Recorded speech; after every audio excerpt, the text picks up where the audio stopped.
con tu espíritu. Proclamación del Santo Evangelio según San Juan. Gloria a ti, Señor.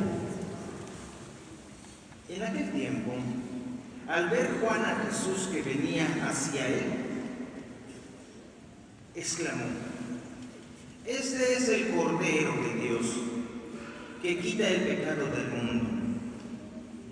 Este es aquel de quien yo dije: tras de mí viene un hombre que está por delante de mí, porque existía antes que yo. Yo no lo conocía, pero él ha salido a bautizarse con agua para que sea manifestado a Israel. Y Juan dio testimonio diciendo: he contemplado al Espíritu que bajaba del cielo como una paloma y se posó sobre él. Yo no lo conocía, pero el que me envió a bautizar con agua me dijo: aquel sobre quien veas bajar el Espíritu y ponerse sobre él, ese va a bautizar con el Espíritu Santo. Y yo lo he visto y doy testimonio de que este es el Hijo de Dios. Palabra del Señor.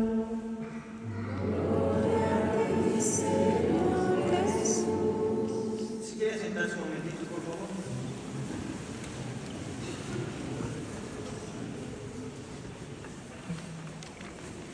No sé si contarles primero el chiste, pues digo que se me vino a la cabeza. Si se acuerdan, normalmente se supone que estaremos leyendo el Evangelio de Marcos.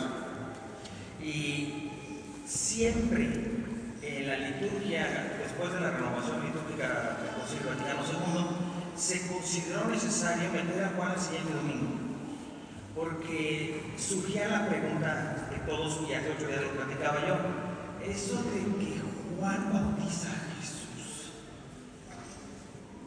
como que no da, como que más bien Jesús bautiza. Y entonces Juan es el que tiene la explicación, pero hay, si el Evangelio de Marcos se escribió entre el año 60 y 64 y el de Juan entre el 95 y el 100, pues hay sus añitos de diferencia. Ya los cristianos pensaron, digo, pues sí, verdad, pero no es lo mismo un bautismo que otro, unos con agua y otros con el Espíritu Santo. Es por eso que escuchamos el texto hoy de inmediato. Y una vez que yo estaba en México y estaba en esta fecha, y un amigo alemán estaba allá, cuando estábamos celebrando, a él le tocó esa parte de decir: este es Cristo, el Cordero de Dios. Y él tradujo por borrego de Dios. Y así dijo: este es Cristo, el borrego de Dios que quita los pecados del mundo. Y eso me hacía pensar a mí una cosa de, pues sí, ¿verdad? Pero no es borrego. Es cordero, pero esas diferencias no existen entre nosotros. ¿Y todo esto para qué?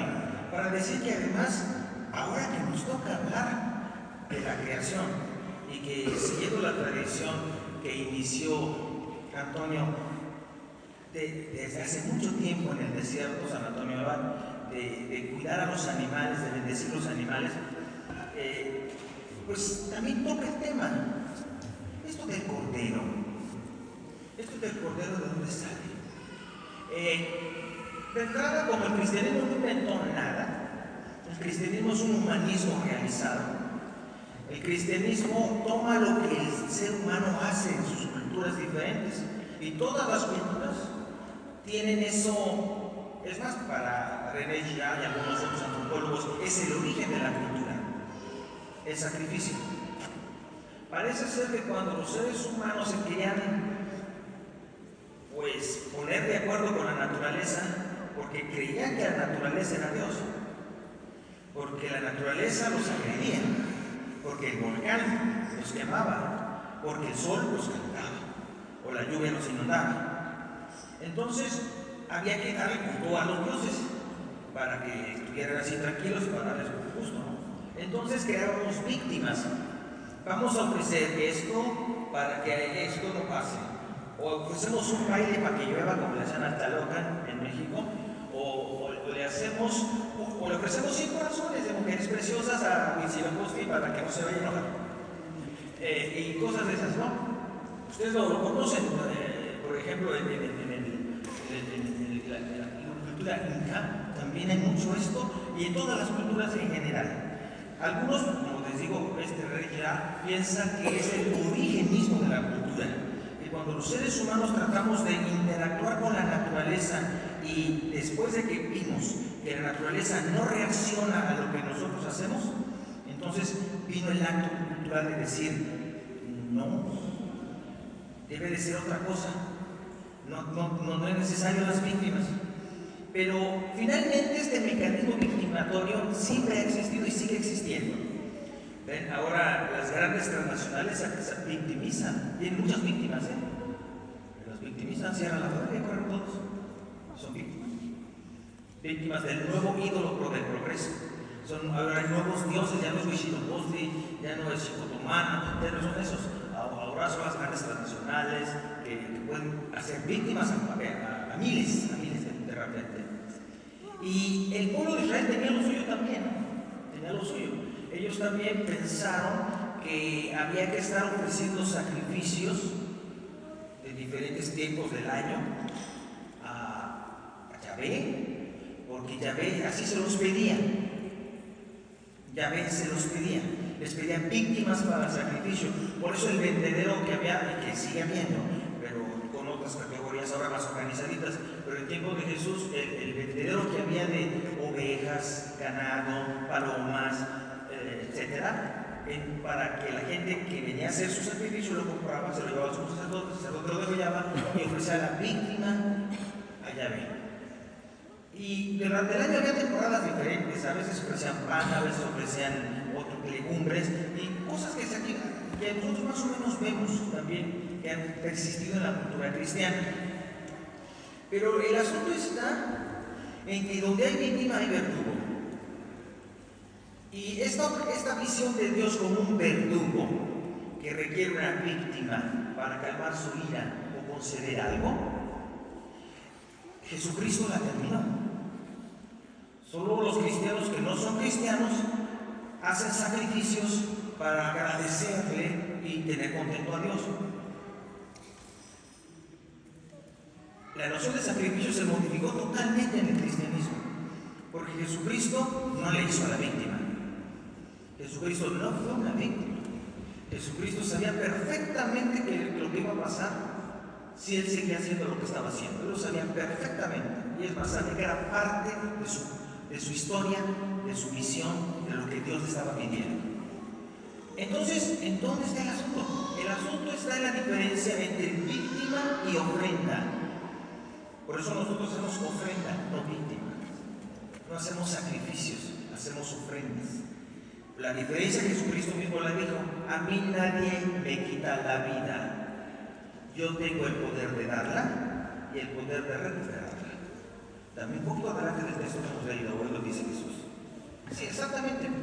Una cosa es que se muera como una víctima y otra cosa es que uno ofrende su vida.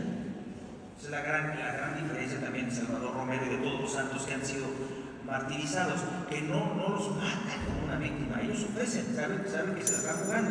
Ellos ofrecen su vida conscientemente por una idea, un bien que ellos tienen. Por eso, queridos hermanos, la diferencia entre una víctima y una ofrenda es profunda, y además en el cristianismo nosotros hemos sostenido y lo seguimos sosteniendo, y esperamos que los cristianos lo sigamos creyendo, que es solo así como se quitan los pecados del mundo.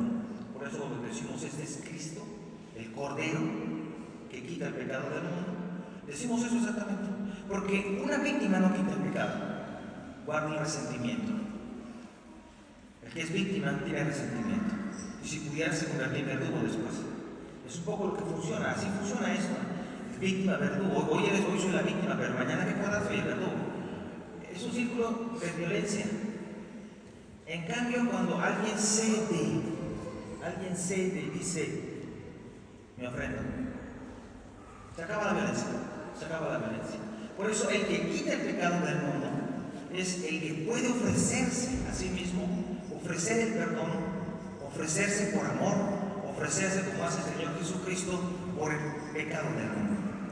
Es interesante de esto, ¿no? Que nosotros en el cristianismo no jugamos a la víctima, jugamos a hacer ofrendas. Nuestra vida es una ofrenda a Dios.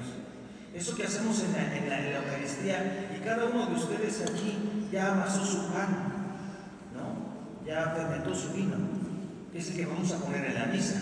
Porque cuando nosotros hacemos la ofrenda y ponemos el pan y el vino allí está tu trabajo, allí está tu ofrenda, allí está tu vida, tu trabajo, tu salud, tu enfermedad, tu dolor, tu esperanza, allí está. Estamos ofreciendo eso, que es nuestra vida. No nos estamos victimizando, estamos ofreciendo nuestra vida, que es lo que Dios nos ha dado, y que aunque me ha ido difícil, me ha sido problemático, aunque me he enfermado, aunque he tenido otros problemas, aquí está, es lo que tengo, Señor, y es lo que te ofrezco. De pie, por favor.